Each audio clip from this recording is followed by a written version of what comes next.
మహబూబ్నగర్ పట్టణంలోని ఆదిత్య నవోదయ గురుకుల coaching centre యొక్క ఆధ్వర్యంలో ఈరోజు స్వయం సపరిపాలన దినోత్సవాన్ని ఆదిత్య నవోదయ కోచింగ్ సెంటర్ నుంచి విద్యార్థులు పాల్గొనడం జరిగింది.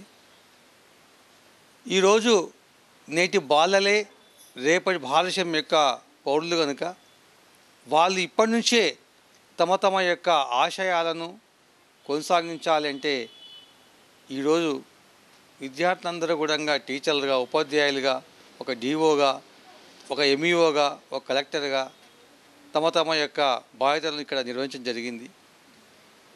దేశంలో విద్యార్థులు ఇప్పటి నుంచి ఒక మంచి సంకల్పం చేత ముందుకు సాగితే రాబోయే రోజుల్లో మన భారతదేశం ఒక గొప్ప హిస్టారికల్గా మళ్ళీ నిలిచిపోతుంది.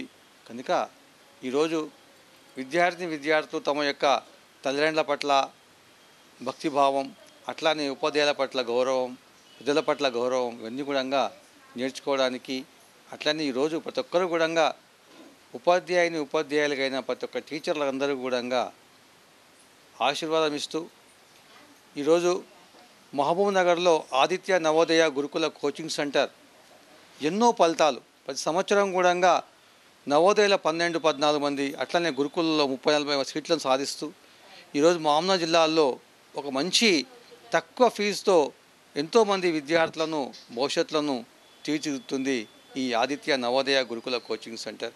కనుక అందరూ కూడా ఒకటే చెప్తున్నా, మీరందరూ కూడా మంచిగా చదివి మంచి ర్యాంకులు తీసుకొచ్చి మీ తల్లిదండ్రుల పేరు, మా జిల్లా పేరు, మా రాష్ట్రం పేరు, మా దేశం పేరు తీసుకురావాలని మనస్ఫూర్తిగా కోరుకుంటూ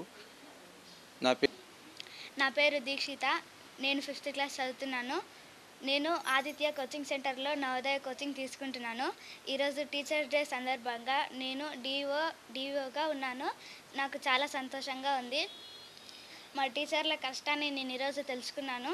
అందుకు నాకు చాలా సంతోషంగా ఉంది. మా ఫ్రెండ్స్ కూడా నాకు టీచర్స్ అయినందుకు చాలా సంతోషంగా ఉంది. నేను నవోదయ కోచింగ్ సెంటర్లో చదువుతున్నాను. ఇవాళ నేను మ్యాథ్స్ మరియు సైన్స్ సార్గా విద్యా బోధన చేశాను మా మిత్రులందరికీ. ఇవాళ నేను మా టీచర్ల యొక్క పనితనాన్ని, వాళ్ళ గురించి తెలుసుకున్నాను, ఎలా పాఠాలు చెప్పాలో తెలుసుకున్నాను. దానివల్ల నేను చాలా ఆనందంగా ఉన్నాను.